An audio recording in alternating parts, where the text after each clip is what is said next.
Hi, Vanakkam. This is Dr. Srimathy Kesan, founder CEO Space Kids India. I run this organization where we design, build, and launch satellites. I'm the only woman founder in the world who's got 27 space missions under my belt. And all these predominantly are student-built satellites. And I predominantly work in the area advocating for girls. So we built a satellite called the Azadi Sat for the 75th Indian independence, where we handpicked 750 rural girls of India, girls who actually cross those challenges, only then they are able to sustain and go up the ladder. No difference between a girl and a boy these days. A girl and a boy, two human beings, I think with capabilities, I think should be given an equal share. One child from each country, bring them to India, and we're going to be building a spacecraft to the moon.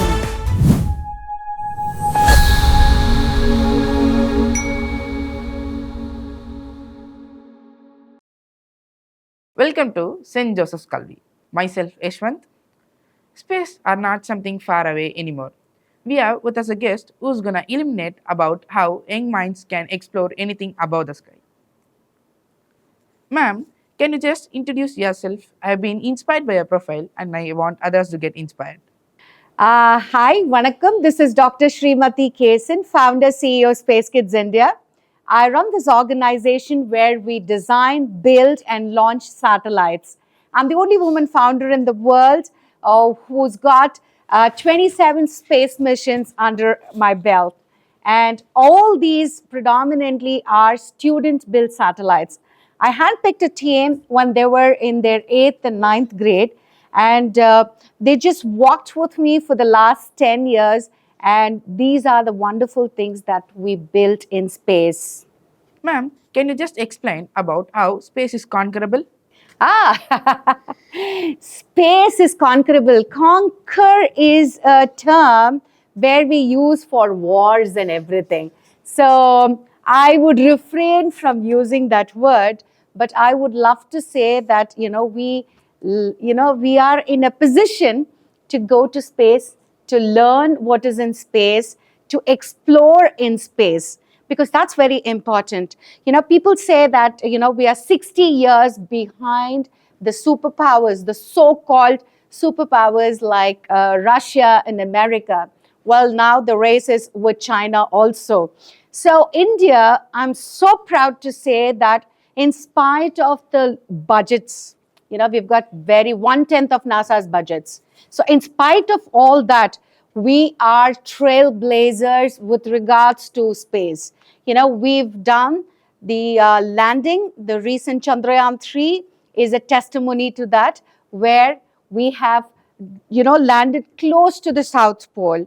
So that is a great testimony for how our scientists are working in ISRO and how they are motivating and, giving that inspiration to all the younger generation to get into this space. And I predominantly work in the area advocating for girls, because girls in this industry are only 14 to 19%, and that really pains. So the little that every individual can do is to support a girl child getting into not only the space industry, but the STEM industry.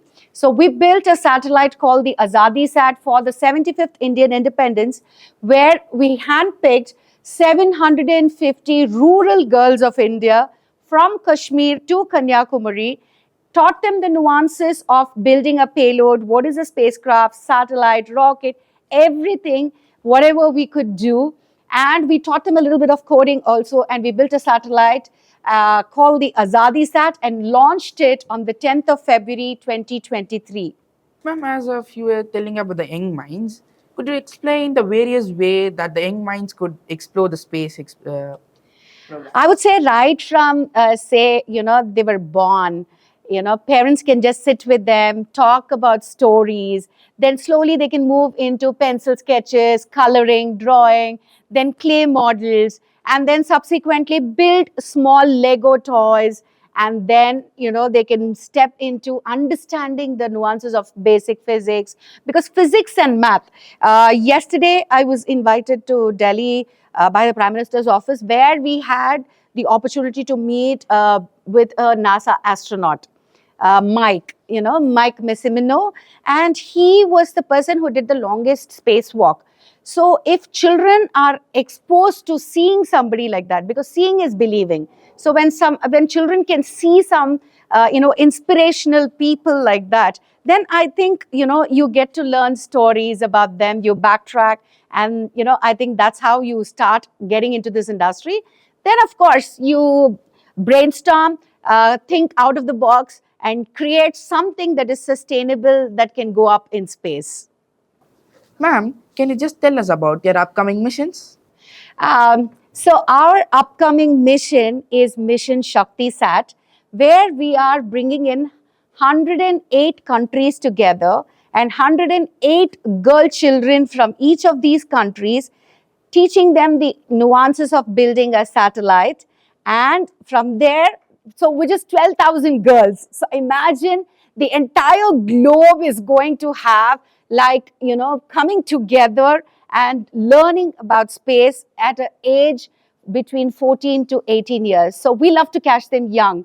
And girls, why girls? Everybody says, why girls? Why girls? See, girls from countries like Eswatini, Lesotho, Grenada, and small countries where they do not even have a space office, they have to be there equally seated on the table moving forward. So we Indians are givers. So we built a curriculum. We wanted to share it with all these girls, and teach them these nuances. Then handpick one child from each country, bring them to India, and we're going to be building a spacecraft to the moon. This is going to be a historical mission, because not before, not ever, a mission like this is being done. And women in technology is a must. Women are multitaskers, but there is always a doubt. It is not that somebody is stopping them. There are so many things that comes as a challenge, and girls who actually cross those challenges, or only then they are able to sustain and go up the ladder. In fact, the leadership roles are held by only 3% of women in the STEM industry. Space industry, even lesser. So we are joining hands with everybody to do our little bit to this younger generation, the multi-talented girls of the globe, to build a spacecraft to the moon. Ma'am, can you tell us how parents should support their kids? Well, here I would specifically speak about parents of girl children. I thought in India it was a culture that if there are two children, and if we come from a humble background, the boys get a better stand. No, it was not like that. When I started interacting with all these countries, the 108 countries, 70% of the countries have the same mind frame. If there is a boy and a girl, and if the family situation is such that girls, I mean, one child has to be educated, it's always the boys take the first step. They feel that if a boy is educated, the parents are taken care of, the old age is taken care of. All this is so penetrated. But I think we need to break all the shackles. Girls need to be given that importance. If parents cannot encourage the girls, then who else can do that? If you are going to give them that one leeway, because there is no difference between a girl and a boy these days. Girls do so many chores like that. There is nothing that equality here, gender. Oh no, I'm not talking about all that. It is a girl and a boy, two human beings, I think with capabilities, I think should be given an equal share. So as parents, I think you have to be the first initiators for that. Let them go as far as they can. Just stand behind them, guide them, give them your love and confidence, because any girl will go that extra mile if you provide that confidence. So don't be a check everywhere and a challenge everywhere that they have to cross from home. So parents, please take this as my word, as a humble request that encourage your girl children. Let them do wonders, because until masters, they are in STEM. But after that, even if you do PhD, they're still at home, many of them as homemakers. It's good to be homemaker, but I think they are made to be able to balance both home and work. So please encourage them to do that. Ma'am, can you just tell us about the novel changes that has to be made in the curriculum? Um, Curriculum, yes. Now that we are also working on a curriculum for the space industry, for creating that awareness, everything is around. It is just that we still follow the age-old principles. There is a lot of change every. There was a shift every decade then. Then it came down to 5 years, now 2 years, and now it is 2 months. AI is disrupting everything. So there is a change every day in the whole world.